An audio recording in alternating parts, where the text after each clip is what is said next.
Hi, my name is Gabby and welcome to my channel, Gabby on Paper. In today's video, we are going to budget the first paycheck of November using YNAB. So let's go ahead and get started. Today we have $1,759.52 to budget. The very first thing I'm doing is sending money towards rent and utilities in the amount of $609.75 to cover what went into my joint account with my boyfriend. So to rent, I need to send the $568.25 to cover the rest of November's contributions, which is for December's payment. And then, I know this is a little weird, but this would cover the remaining $41.50 for my December com ed bill. I'm pretty sure that's right. Let's do some math.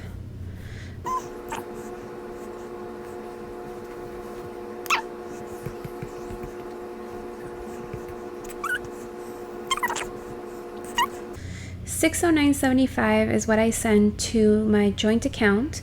I'm going to subtract $568.25. Oh, yeah, $41.50 is sent to my ComEd bill. I got confused for a second. I don't know why. So going back to November, I'm pretty sure we are fully funded. We are. So we'll just focus on assigning money in December. And let's see what we should cover. I'll skip the focus on now because I want to make sure I take care of some of like the bills with actual due dates. So I'll do my Apple credit card. I don't need to click all of these, even though it doesn't really matter. I'll do my saving and investing. I don't need to send a ton of money, only $10 each, because it's not a huge priority for me right now. I actually do have a pretty healthy emergency fund already, and a buffer is not a super important category, and I'm actually considering getting rid of this because being 1 month ahead in YNAB, I mean, I'm not there yet, but once I do get there, that would technically act as a buffer. Like nothing is gonna bounce or whatever because I'm 1 month ahead. So I'm considering getting rid of that, but we'll see.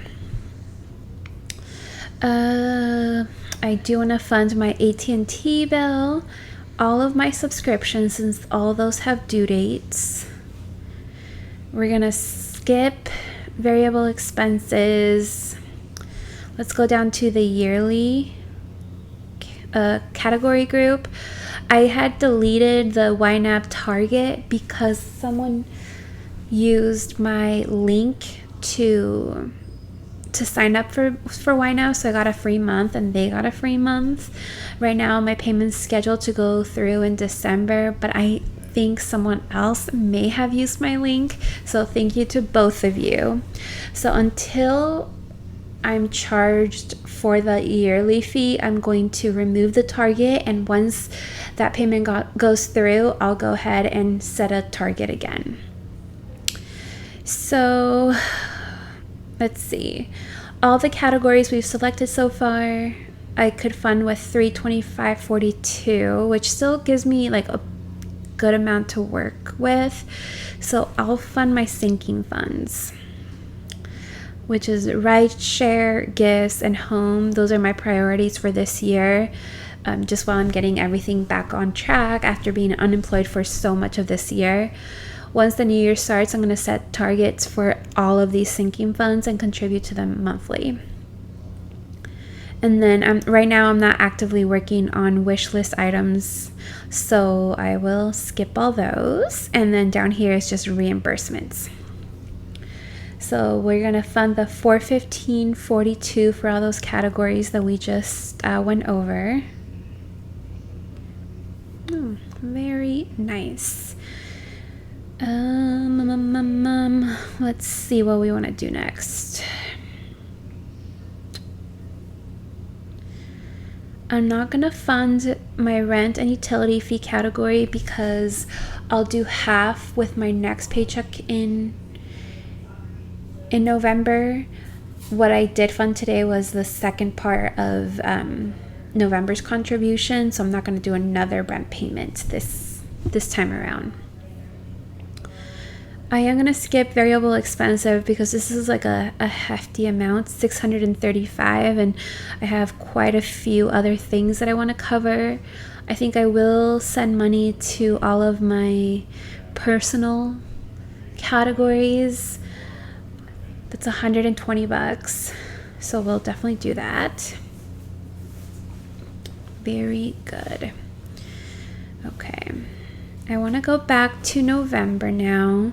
I had forgotten that I wanted to send $350 to my shopping category, which is this clothes, shoes, accessories. And that is because if you saw my budget with me, I explained it. I have a work holiday party coming up mid-December, and I literally have nothing to wear. And I'm not exaggerating. I got rid of any potential outfits way like during COVID, like early like 2020, and then downsized my closet even more before we moved here to Chicago, so I really have nothing. I dress pretty casually, like day to day. Even at work, I'm one of the more casual persons, even though I've tried to step it up. But I want to look nice for the party, and I found a dress that is going to be good for the party and for future events. So I'm not one to buy a new outfit for every event, but I do need one for this because I have nothing. The other part of that, though, is that I also don't have any shoes. All of my shoes are boots or sneakers. I have like a couple of work shoes, but they're not like holiday party shoes, you know? So I also bought a pair of heels that I think are going to be good. They're actually pretty comfortable because the heel is like a block heel and like pretty thick. They're really cute, and I think they would look good for various events, not just the holiday party. So I'm pretty happy with both of my choices. But to fund all that, I had budgeted $350 in my budget with me for personal shopping, and honestly, I spent more. I spent more than that on both my shoes, the dress, and then the hair clips that I'm wearing. The hair clips were super cheap though. And I did want to buy some Black Friday things, which are not going to be in the budget, so it's very possible that I'm going to spend more than what's available, but I'll see what happens later on and assign more money if I need to. For now, the $433.93 definitely covers my Anthropologie purchase with the dress, the shoes, and the hair clips, and there's some left over, but just not enough for what I had planned for Black Friday. But we'll leave it for now. Anyways, with all that said, now we have $399.35 to work with. We're skipping variable, and I believe variable and rent should be all that's missing. Yeah, $18.13 is for both of those category groups and categories. So now, let's see. I might do a few things here. This $150 is for a future trip. My Cancun trip is already funded. This is for the next trip that we're hoping to take in probably April. I want to start funding it now, little by little, rather than having to send, $700 a month to travel only. So if I do little by little now, I hope to have a good amount by then. That leaves me, no, we are not going to do that. Well, let's go ahead and fund the rest of the original Christmas goal. The $283.33 brings me to $1,000 funded for Christmas, but I did also increase this budget. I'm thinking I want about $1,400 or $1,500 in there, and that's so that I can do like Christmas activities, and I'm giving presents to a couple of extra people that I originally didn't plan for. This is my first Christmas in a big city. It's been a dream of mine to celebrate Christmas in a city, and it's finally happening. So I want to make sure I have money to do all the activities I want. I want to go to the Nutcracker. I want to ride like the Christmas train that gets all decked out for Christmas. Go to the Christmas market that they have here in Chicago. So lots of things to do. So I think what I'm gonna do is first send $10 to Anniversary, because that is coming up quickly. It's in January. I have an even 100 there. I think I'm gonna send $100 to Christmas. Oh, whoops. I forgot to add. Yeah, and then the 602, I think I'll send to my holding category.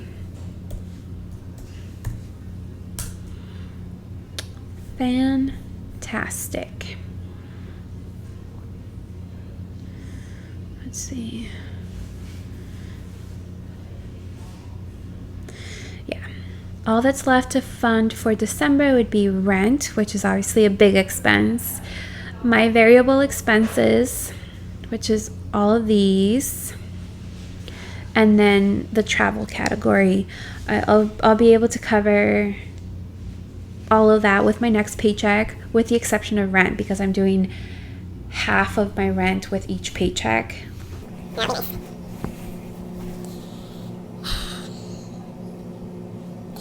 Before I let you guys go, just a couple of things I wanted to mention is that I'm considering consolidating a couple of these things, like maybe moving the moving category, move it to home, so there's not so many lines, because I do find it a bit overwhelming. And then maybe combining, like Costco and home as well. And then maybe like Valentine's Day and date night, make it one, since those are things like for me and my boyfriend. I don't know, just a couple of things I'm considering. The other thing I wanted to mention is that I received a comment from someone saying, like, I don't understand why you do the paper budgets if you do the YNAB budget. And honestly, she's completely right. Like, I agree. Like, I think the reason I was having a hard time letting go of that is because, one, I spend so much time designing those inserts. It took me a long time to figure it out. And two, it's because I'm nothing if not a creature of habit. Once I'm in a habit, it's really hard for me to break it, because I don't know if I'll be able to pick it up again, if that makes sense. And I honestly do enjoy them. I am big, like, paper loving person. I love stationery and playing with pens and markers and all of that. So I didn't mind filling that out, but it did feel like a chore a little bit. Like prepping the inserts, writing everything out, and then filming did feel like a bit of a chore. So for the rest of November and for December, I'm going to try out YNAB only type videos. I'm not going to do like the monthly budget with me's. I don't think. I may do it. I don't know, because I really like creating a plan for the month.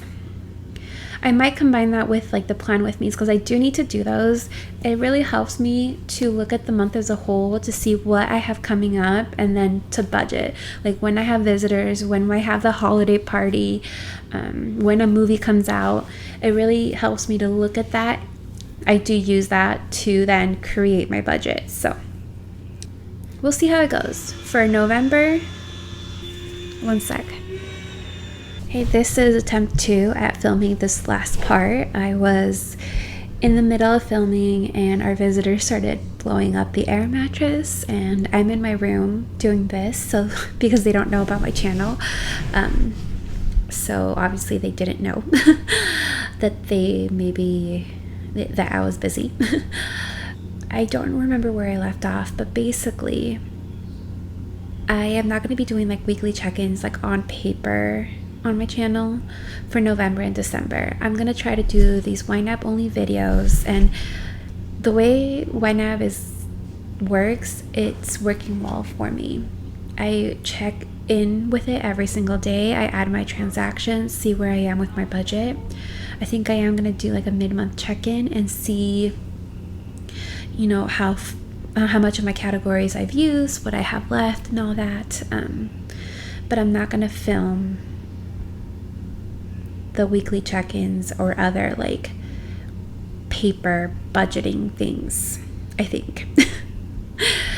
We'll see. I'm just trying to get this all figured out. You guys know that I've tried various different budgeting methods throughout the year in hopes of figuring out what works for me, and I'm hoping that by the time that 2023 comes around, I will have settled on a method that I can then use for all of 2023. So thank you so much for joining me in today's video. If you haven't done so already, make sure you give this video a thumbs up and make sure you subscribe.